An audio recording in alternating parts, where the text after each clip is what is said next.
To edit text in an image, let's come over to this plus sign here on Canva homepage and go to photo editor. From here, let's click on upload to bring in our image. This is the image we are bringing in, and it opens up in this window. And from here, we're going to click on create design. Under Magic Studio here, we're going to click on the magic layers. And now Magic Layers has done its magic.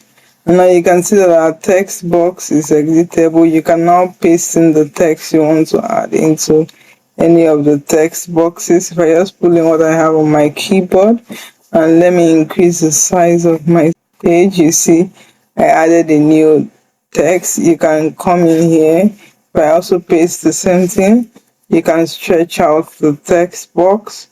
I can change this title into something else.